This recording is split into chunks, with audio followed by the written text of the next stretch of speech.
eh, Datuk ya atas pencerahan yang luar biasa. Kami semua terkagum-kagum karena buku yang dibaca begitu luar biasa banyaknya ya, dan pemahaman Datuk tentang Islam pun menjadi pelajaran yang sangat luar biasa untuk kita semua, karena ini betul-betul merupakan sebuah sharing knowledge dan pengalaman yang luar biasa untuk kami semua. Nah, Datuk, sebelum saya lempar pertanyaan kepada Flor, ini pertanyaan yang selalu muncul setelah Datuk menjadi Perdana Menteri Malaysia. Ya, akan dibawa kemana Malaysia ini?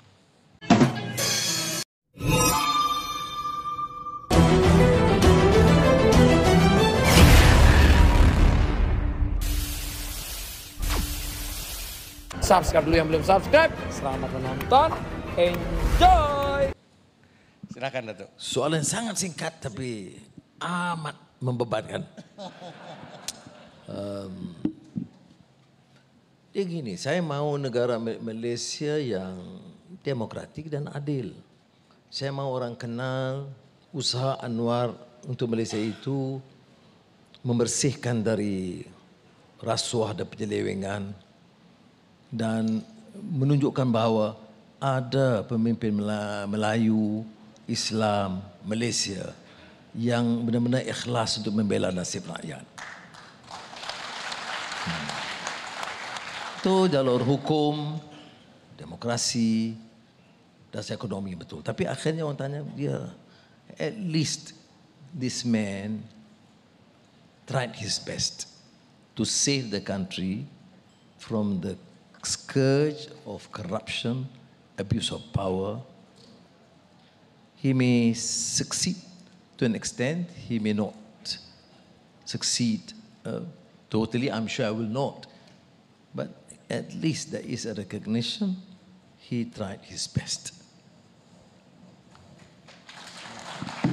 Luar biasa, dijawabnya singkat tapi maknanya dalam luar biasa. Nah, yang kedua Datuk, ini selalu hubungan antara Indonesia Malaysia. Ya, saya tahu masalah yang selalu muncul di kedutaan besar kita itu adalah masalah tenaga kerja. Lalu masalah kedua itu masalah, kita tahu seringkali perbatasan pun menjadi isu. Ya, dan masalah-masalah lain yang kadang-kadang seringkali mengganggu. Karena saya ingat sekali waktu saya masih di pemerintahan pun seringkali menjadi jembatan untuk mengatasi permasalahan itu.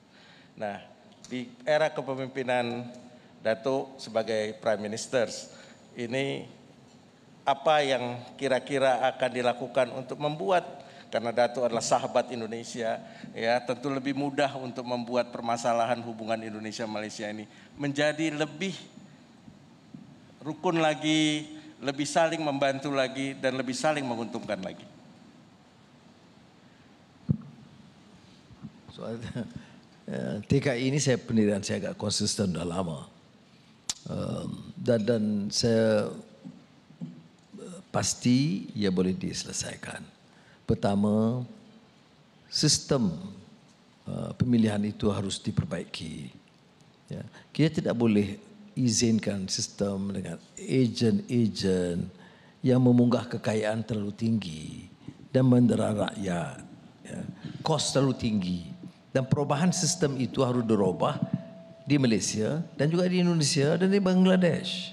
Ya, ini seolah-olah modern slavery. Ya, carilah perniagaan lain nak untung, tapi janganlah berniaga manusia. Jadi sebab itu solution ini dikemukakan dalam perbincangan kita tahun-tahun lalu sekalipun, ya, yang diulang oleh Presiden Jokowi ialah digitalization. Apa yang rumitnya? Apa yang perlu bayar kepada companies, agents terlalu tinggi? Ya.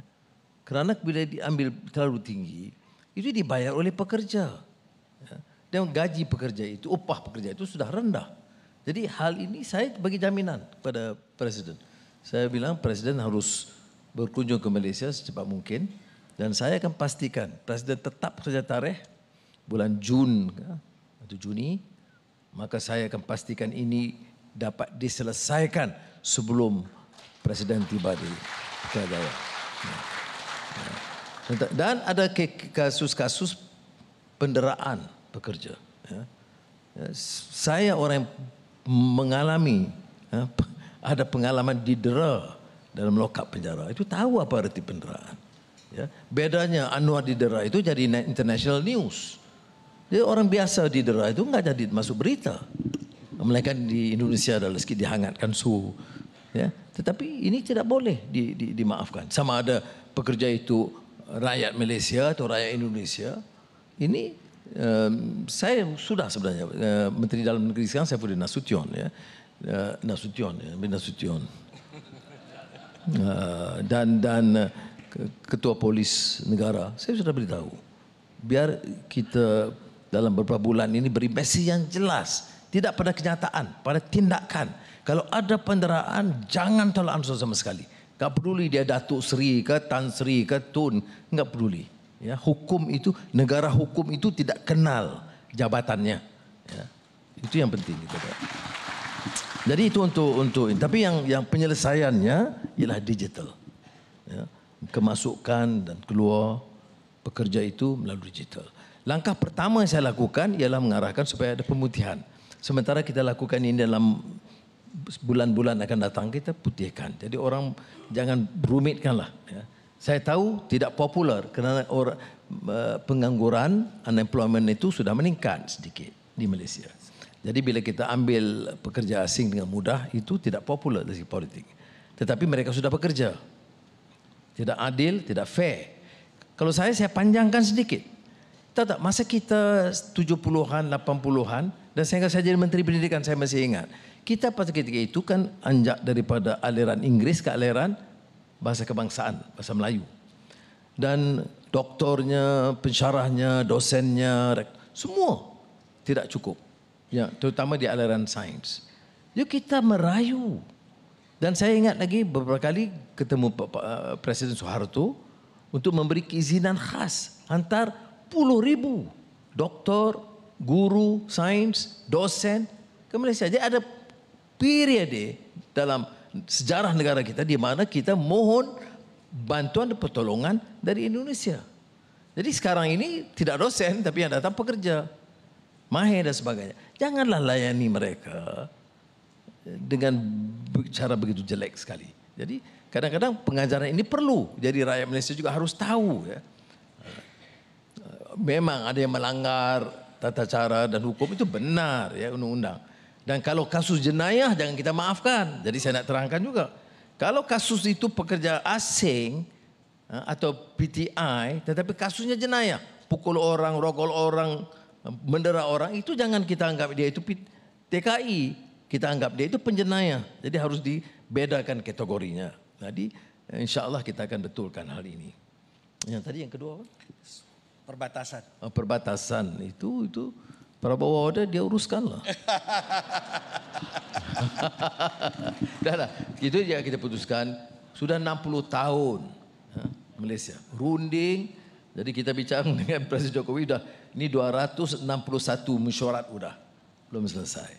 Jadi Menteri Luar pada di sini yang memang orang yang lebih mantap lah. Jadi itu ujian kepada dia untuk selaraskan dengan kementerian dan insya-Allah hari Rabu kabinet saya akan tekankan mesti cuba selesaikan. Tapi janganlah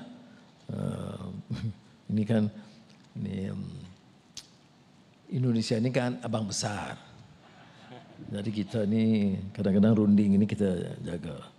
Kita senang, orang adik kecil ni senang kecil hati. Jadi asal kalau kita faham itu boleh beres ya. Jadi Pak Jendral Prabowo bila ke Kuala Lumpur pandai-pandailah, santailah ya. Lupa juga untuk komen dan share, like dan jangan lupa juga untuk subscribe rancangan saya agar anda tidak akan ketinggalan untuk menonton video-video saya akan datang. Jadi itu saja daripada saya. Terima kasih kerana menonton. Bye.